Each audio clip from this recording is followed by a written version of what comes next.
হাঁটাহাঁটি করতে হবে। প্রতিদিন হাঁটাহাঁটি করা খুব দরকার। কেন দরকার?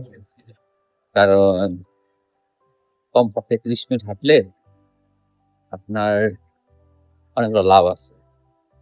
সেটা হইতেছে যে ব্রেনের ব্লাড সার্কুলেশনটা ঠিকঠাক থাকে, প্লাস ক্যালোরি বার্ন হয়, বডির অ্যাক্টিভিটিস গুলা কন্টিনিউ থাকে। সো যে কোনো বয়সী আমাদের প্রতিদিন ৩০ মিনিট করে হাঁটা উচিত। So focus that. আর সবচেয়ে বেশি বেনিফিট যেটা পাইছি সেটা হচ্ছে আমার যদি মন খারাপ থাকে, আমি দেখছি যে হাঁটলে আমার মন ভালো হয়ে যায়। অনেকক্ষণ আপনি হাঁটবেন, সামহাউ বডি একটা ডোপামিন রিলিজ করে। হ্যাঁ, খুব ভালো হয় যদি আপনি ভালো একটা এনভায়রনমেন্টে হাঁটতে পারেন। ঢাকা শহরে যারা থাকেন, সকালে ধরেন ধানমন্ডি লেক, রমনা বা আমি হয়তো বিভিন্ন এলাকায় এরকম প্লেস থাকে, সুন্দর পরিবেশ, সকালে হাঁটতে পারলে খুব ভালো, বেস্ট। আরেকটা বিষয় বলি, যারা মুসলমান ছেলেদের বলতেছি, যা চিন্তা করেন আপনি যদি 5 বার মসজিদে যান, 5 বার আসা যাও, হ্যাঁ, যদি একটু দূরে হয় মসজিদটা ভালো হয়, দূরের মসজিদে নামাজটা পড়লেন, একটা বড় মসজিদে নামাজ পড়লেন, মানুষ দেখলেন ভালো লাগলো। 5 দিন, সরি মানে 5 বেলা যদি এভাবে ট্রাই করেন, প্রথমে মনে হবে যে এটা সম্ভব না। 1 দিন, 2 দিন, 3 দিন, 7 দিন পর দেখবেন যে ইচ্ছা করতেছে। 21 দিন এই কাজটা করে দেন। 21 দিনে আপনি 2টা কাজ করবেন। এক হইলো 30 মিনিট করে প্রতিদিন হাঁটবেন, একটা স্টপ ওয়াচ রাখবেন। স্টপ ওয়াচটা কেমন হবে? আমাদের ফোনেই অ্যাপ আছে, পেডোমিটার মেডোমিটার কি জানি আছে, অ্যান্ড্রয়েড একটা অ্যাপ নামায় নিলেন বা আইফোন থেকে একটা অ্যাপ নামায় নিলেন, 30 মিনিট হচ্ছে মিনিমাম। সো 30 মিনিট হাঁটার পরে আপনি হচ্ছে যে বেশি হাঁটলে মোর দিন না, বাট এমন না যে আজকে 1 ঘন্টা হাঁটছি কালকে হাঁটবো না। আজকে 1 ঘন্টা হাঁটছেন, দ্যাটস গুড। পরের দিন তাহলে 5 মিনিট হাঁটবেন বা 30 মিনিট হচ্ছে থ্রেশহোল্ড, হাঁটতে হবে।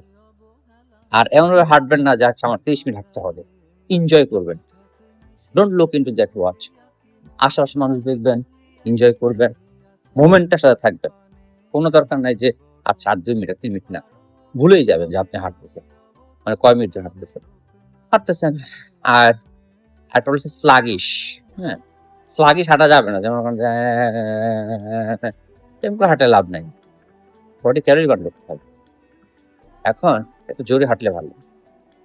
এখন আমি দৌড় কেন সাজেস্ট করি না? দৌড় সাজেস্ট করি না কারণ হইতেছে যে অনেকের হেলথ ইস্যু আছে। অ্যাসিড রিফ্লাক্স এর প্রবলেম আছে।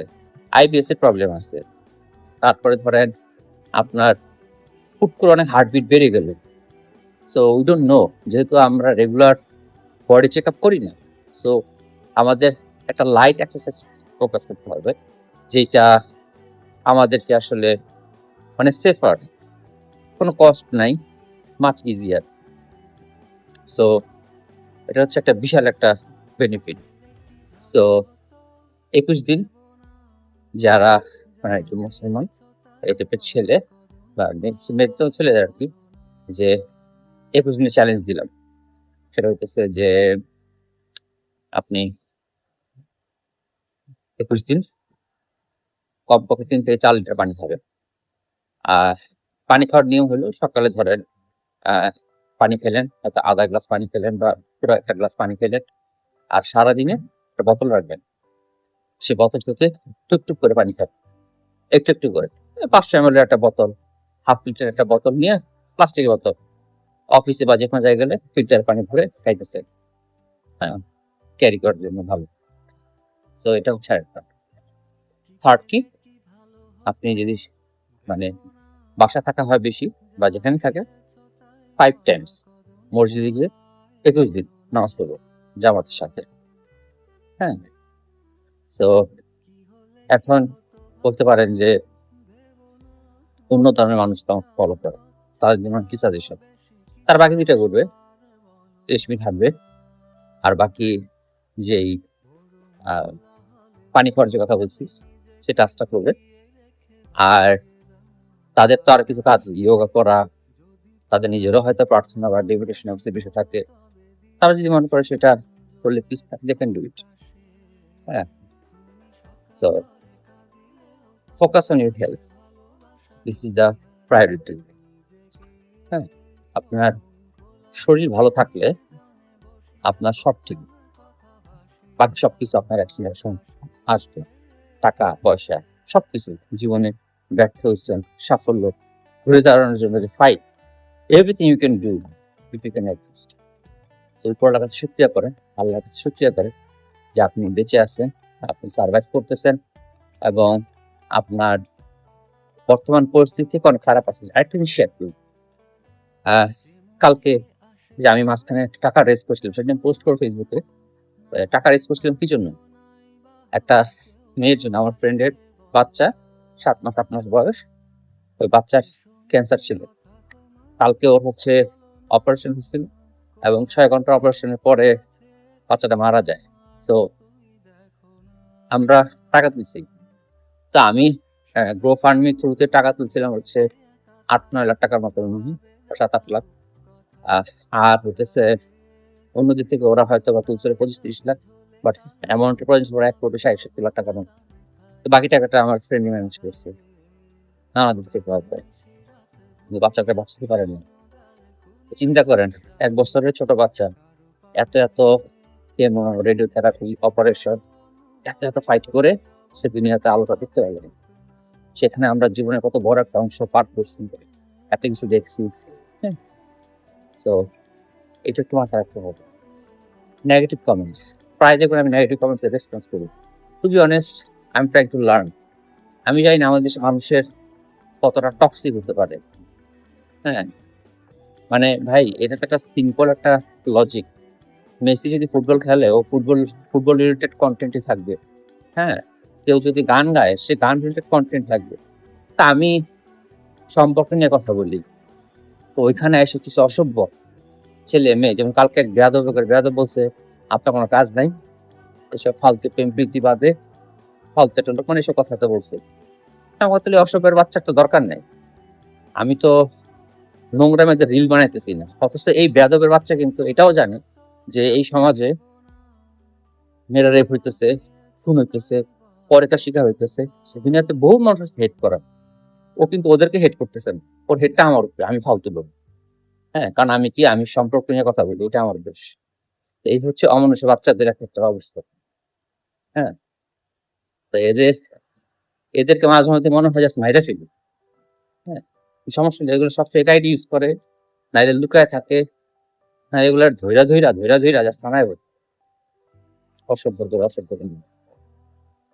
এনিওয়ে, তো দুনিয়াটা কত টক্সিক।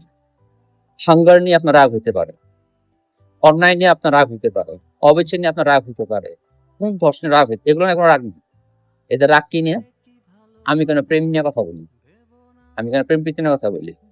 অথচ কত মানুষ আছে যে কি প্রেম শিখায়, ডেট শিখায়, কি জানি বাটপাটি করে, টাকা পয়সা নেয়, কোর্স করায়, ওগুলাতে এদের সমস্যা নেই। সমস্যা আমার নেই।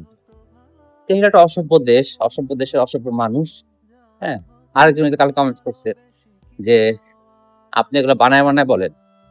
হ্যাঁ, এখন মানে এই অজাতের বাচ্চাগুলোর যে কি বলা উচিত আমি নিজেও জানি। তারপরে অসভ্য বাচ্চা লিখছে যে গার্মেন্টস, ভাই একটা মেয়ে পড়াশোনা করা হয়, গার্মেন্টস কর্মী বিয়ে করছে। সিরিয়াসলি আপনারা চান আমি এটা প্রমোট করি যে একটা এডুকেটেড মেয়ে একটা অশিক্ষিত পোলার বিয়ে করুক? মানে আপনিও মানে এটা মেক সেন্স করে? মানে কোন দুনিয়ায় দেখছেন? আপনি একটা বোনকে বিয়ে দিবেন? মানে আপনি যে ভদ্র ফ্যামিলির সন্তান হন, আপনি আপনার বোনকে একটা গার্মেন্টস পোলার লগে বিয়ে দিবেন? হ্যাঁ, দিবেন না, বাস্তবতা। হ্যাঁ, আনলেস পোলাটা যদি গরিব হয়। ভাই, দুনিয়াতে কেউ মানে এত দানবীন নয় যে আমার টাকা পয়সা আছে, আমার মেয়ের পড়াশোনা করাই, কিন্তু আমি চাই আমার মেয়ের রিক্সালা বিয়ে করি। এভাবে হয় না। তা আমি যদি বলি তখন খারাপ লাগে না, আপনি তো এখানে শ্রেণীবিন্যাস, অমানুষের বাচ্চা। বিয়ে করার সময় ঠিকই বিসিএস ক্যাডার ছাড়া বিয়ে করবো না, বিয়ে করার সময় ঠিকই ডাক্তার ইঞ্জিনিয়ার ছাড়া বিয়ে করবো না। আর সে অমানুষের বাচ্চা এসে কমেন্টস করে আপনি শ্রেণীবিন্যাস করতেছেন। এটা জাত শুয়ার, এগুলো জন্মের ঠিক নেই। তো গাধার বাচ্চাগুলা যে কোন লেভেলে হিপোক্রেট, এটা বলার বাহিরে। তো যাই হোক, আপনার জন্য চ্যালেঞ্জ, হোপ 21 দিন আপনারা যদি আজকে থেকে কয় তারিখ, আজকে হলো 17 তারিখ আমার এখানে। তো আজকে এই ভিডিওর পরে আপনারা কারা কারা এই চ্যালেঞ্জ গ্রহণ করছেন এটা নিচে কমেন্ট করবেন, আর 21 দিন পরে জানাবেন কে কতটুকু পারছেন। এটা এমন না যে না পারলে মন খারাপ হয়ে গেছে, এমন না যে কেন পারলাম না। Be honest with yourself, force yourself. ঠিক আছে, আবারও যাওয়ার আগে 3টা কথা বলে দিতেছি। 1, আপনি প্রতিদিন আধা ঘন্টা করে হাঁটবেন। 2, আপনি 3 লিটার করে পানি খাবেন। আর 3, আপনি যদি মুসলমান হয়ে থাকেন তাহলে আপনি মস্কে 5 বার জামাতের সাথে নামাজ পড়বেন। অন্য ধর্মের হইলে আপনি যোগা বা ভাই বোনদের সঙ্গে আমার আইডিয়া নেই, তা আপনারা আপনাদের রিচুয়ালস গুলো করে দেখতে পারেন। So that's the fair. Okay, আরেকটা জিনিস, আমি কোনো ধর্মের কোনো প্রিচার না। হ্যাঁ, আমি কোনো ধর্ম প্রমোট করি না। সো এটা খুদাই আমি মানে সব জায়গায় সব আমি প্রেম প্রীতি ভিডিও বানাইছি, আমার তো দরকার নেই এখানে এসে অন্য কিছু ফজিলত বলা। আমি জাস্ট বলি আপনাদের কিন্তু টাচ দিচ্ছি, let me know how it helps you. হ্যাঁ, আর ইউটিউব আমার বলছে আমাকে নাকি বলতে হবে সাবস্ক্রাইব মাই চ্যানেল, তাহলে বললাম অডিয়েন্স বাড়বে। আপনারা সাবস্ক্রাইব করে হ্যাঁ, ভালো থাকেন।